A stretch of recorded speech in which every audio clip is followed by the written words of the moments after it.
Hello everyone, this is Erik, the Asian movie enthusiast, and this is my review of Homunculus, a Japanese horror movie from 2021 that was directed by Takashi Shimizu. Now, this director is most well known for his Ju-On franchise, but he made some other interesting stuff early in his career. Tomie Rebirth I thought was pretty good. Manabu Ito is arguably his best film, and it's also one of the more creative horror films from the last 20 years. Reincarnation was neat and had a pretty cool finale. And The Great Horror Family was a fun horror comedy television series. And then on top of that, he directed one of the short films in the 10 Nights of Dreams anthology, which is one of the most bizarre anthology films I've ever seen. Unfortunately, Shimizu has had a less impressive run over the past 15 or so years. The Shock Labyrinth and Flight 7500 were both very underwhelming, to say the least.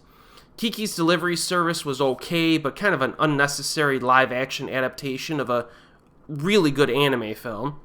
Howling Village was watchable. It was watchable, but nothing especially interesting or exciting. Innocent Curse had one of the worst villains you'll ever see in a horror film, but I enjoyed it, actually, quite a bit, for its quirkiness and atmosphere. The best film he's made the last 15 years is probably Tormented, which was legitimately good in my opinion. So how does Homunculus stack up to these? Well, it is one of Shimizu's most interesting films from the past 15 years. But I think another Japanese director may have had a hand in this. More on that thought in a minute. So the plot in this. Susumu Nokoshi, played by Go Ayano, once worked for a top foreign financial company. He's now a 34-year-old homeless man, usually found around a park in Shinjuku. He then meets medical school student Manabu Ito, who is looking for volunteers to undergo a surgical procedure known as trepanation. The surgery involves drilling a hole in the front of the skull. So Nokoshi eventually agrees to have this operation, and afterward, when he closes his right eye, he sees someone with his left eye. And when he sees these people, they're basically normal people that you would see, but he sees the dark side of the people's subconscious minds.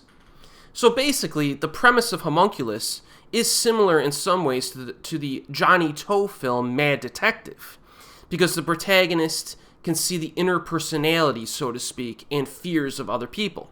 Now, I do think that Mad Detective is the superior of these two films, but Homunculus plays with this premise in some interesting and different ways. Now, as an example, you take our main protagonist. The man has money. He actually has money, but he chooses to live like a homeless person because he searches for something within himself. He even says at one point early on, even if I become a vegetable due to the surgery, it wouldn't be any different from how things are now. So he's just completely lost his way, and he's trying to find something, like a reason to live or something, So the fact that he agrees to do this drill hole experiment is more believable because he's an abnormal person. He's got an abnormal personality. I like that. Also, our protagonist meets different people throughout the film and basically engages in psychiatry sessions with them, unorthodox sessions, which may help to cure their battles with traumatic events from earlier in their lives. And I like that aspect of the film as well, because with this new ability, he sees people's fears, visually when he looks at them. And he kind of tries to help them out of it. Now, one thing to understand before going into Homunculus is that, yes, it was directed by Takashi Shimizu, but I perked up when I saw the screenwriting credits when I was watching this on Netflix, and I have not heard anyone mention this yet in a review or elsewhere, is that Eizuke Naito headed the script writing team. And it shows. It shows. Naito is one of the more interesting horror directors and screenwriters who have emerged over the past decade, with stuff like Liverleaf and Puzzle being two of his highlights. And he tends to make movies that are more confrontational and edgy. He actually directed and wrote a film called Let's Make the Teacher Have a Miscarriage Club. That's an actual film, and it's actually pretty good. And some of those elements do seep their way into his script for Homunculus. The script was adapted from a manga, which I haven't read, but I've heard is even more edgy and absurd than this film. But Naito is successful at writing a fairly demented psychological horror film here. Now, the subplot involving the schoolgirl, especially, will definitely offend some people. It will. But it is interesting from a psychological perspective, and most writers would not have the balls to put a scene like that in a movie nowadays, especially nowadays. And give Shimizu credit for directing it. But yes, you can feel Naito's presence in the script of the film. So Go Ayano gives a solid lead performance. I really like this guy. There are also a few bizarre visuals at play here, which I'm always a fan of in horror films. There's some stuff in here you're not going to see elsewhere. And a good chunk of the film was shot in front of the Keio Plaza Hotel, I believe, in Shinjuku, which I've stayed at multiple times before, so it's kind of neat to see that area that I've been at on film here. Production values overall are good, and the nighttime scenes have a nice tint to them. So movies like this, I'm just going to say it, are kind of the reason why most people have trouble getting into Japanese horror films. But I would kind of argue that it's kind of a good thing.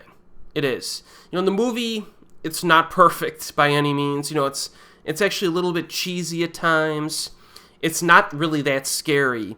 And it lacks a big horrific set piece finale. You're not going to get a horrific set piece at the end of this film. And all of this kind of means that I think most people will not like this movie. On the other hand, it is unorthodox. It has an interesting concept. Some good filmmaking to it, and it feels different from most horror films out there. It's also not afraid to possibly offend its audience, meaning that Homunculus is the kind of horror movie that I find interesting. You know, that I would watch this over some other stuff, you know, popular stuff that's that a lot of people rave about nowadays. Let's put it that way.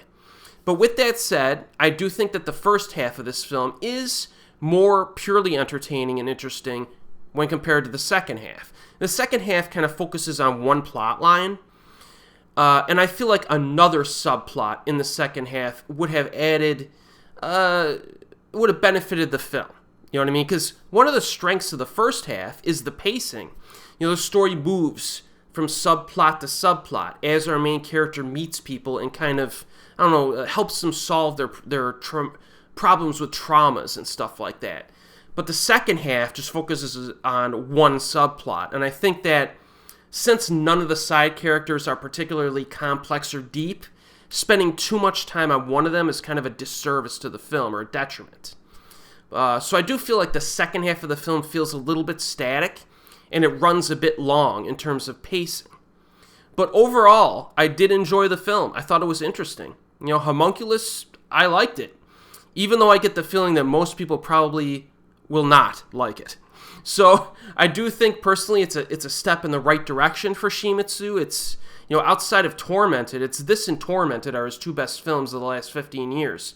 And, you know, you can watch Innocent Curse if you want some entertaining schlock. But this is currently available on Netflix in the United States and possibly some other countries. So, you know, you gotta, this one's, listen to what I say in the review and watch it at your own danger. All right. So as always, we will see you next time.